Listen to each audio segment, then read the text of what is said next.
My husband built a loyalty test. That's not me being dramatic. That's the literal phrase he used when I found the folder on his computer, labeled Project Canary. And yes, I was the canary. If you don't know what that means, miners used to carry canaries underground because if the air turned toxic, the bird would die first. Apparently, in my marriage, I was the one meant to suffocate quietly. Let me rewind. I'm 31. My name's Danny. I was married for 6 years to a man named Victor, who everyone described as protective. At first, that felt romantic. He opened doors, walked on the outside of sidewalks, checked in when I got home, said things like, I just worry about you. The world's not safe. It didn't feel controlling. It felt safe. That's how it always starts. We met at work. Same company, different departments. He was quiet, observant, the type who watched more than he talked. I was louder, social, friendly with everyone. He told me once that the first thing he noticed about me was how easily I laughed with other men. At the time, I thought that was a compliment. Now I realize it was a warning. Victor wasn't jealous in loud, obvious ways. He didn't yell. He didn't accuse. He just adjusted things. He'd say, that guy from accounting seems flirty, but with a smile. Or, I don't love how he looks at you, like he was protecting me from something. Slowly, subtly, my world got smaller. I stopped grabbing after work drinks. I muted certain guys' stories. I avoided conversations that felt too friendly. And I told myself it was respect. Marriage is compromise, right? Right. The first test happened 2 years in, and I didn't even know it was a test. Victor had a friend from college named Adrian. I'd met him twice, harmless, funny, married with kids. One night, Adrian followed me on Instagram. I didn't think anything of it. 2 hours later, Victor casually asked, did Adrian message you? My stomach dropped. No, I said. He just followed me. Victor nodded slowly. Interesting. That word, interesting. The next day, Adrian did message me. Hey, Danny. Random question. What was that Thai place you mentioned last time? Normal, innocent, I responded, gave him the name. Victor found out. How'd he ask, he said. Just messaged.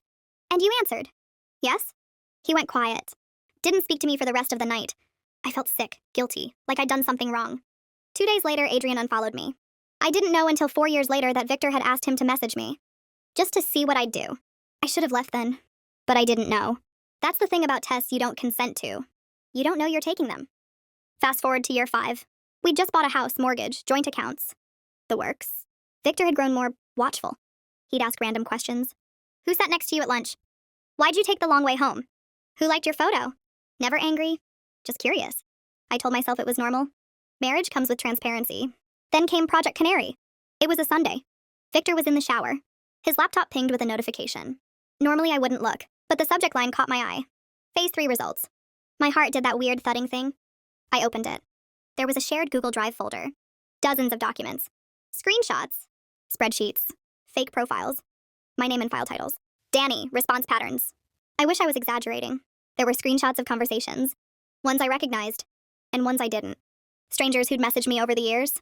The flirty guy at the gym. The random LinkedIn connection. The wrong number text that once turned into small talk. Every single one of them. Victor had created some of them.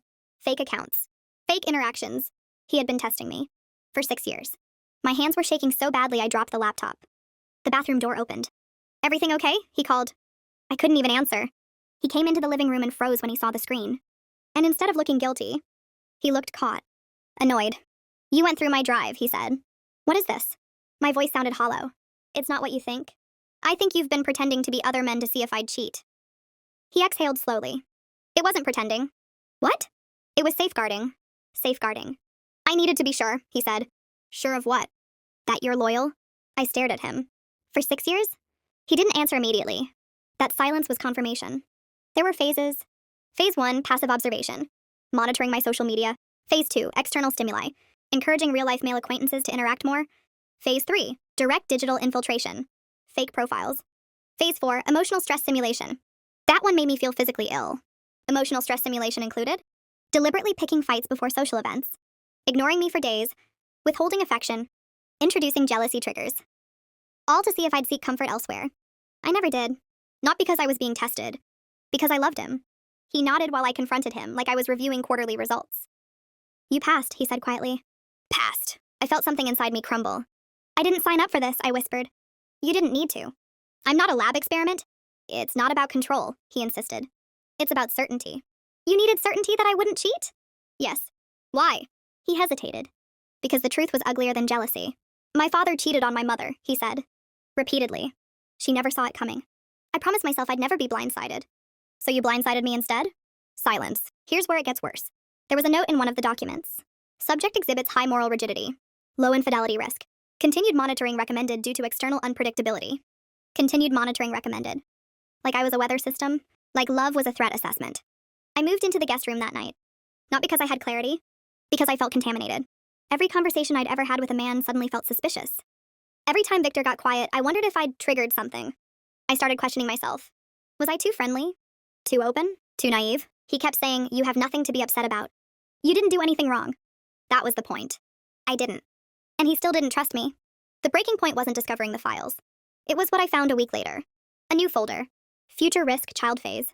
Inside, research on how pregnancy affects infidelity rates. Statistics on postpartum emotional vulnerability.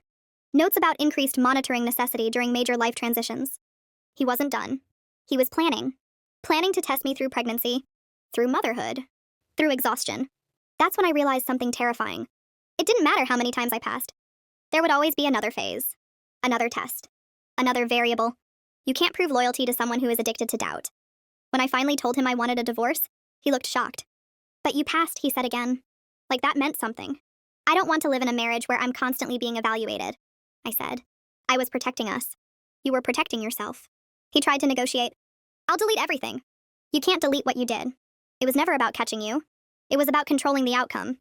He didn't yell. He didn't beg. He just looked confused, as if I was the one failing the test now. Here's the part that makes me angry at myself. For years, I felt proud of how loyal I was. How trustworthy. How good. Now I realize I was just surviving an invisible obstacle course. I wasn't building a marriage. I was navigating traps, and I never even knew. I'm writing this because I need someone to tell me I'm not crazy. Because part of me still hears his voice saying, "You have nothing to be mad about." He never cheated. He never hit me. He never screamed.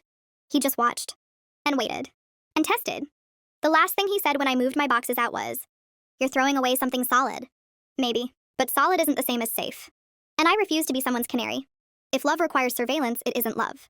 It's a cage with better lighting. And I'm done singing in it.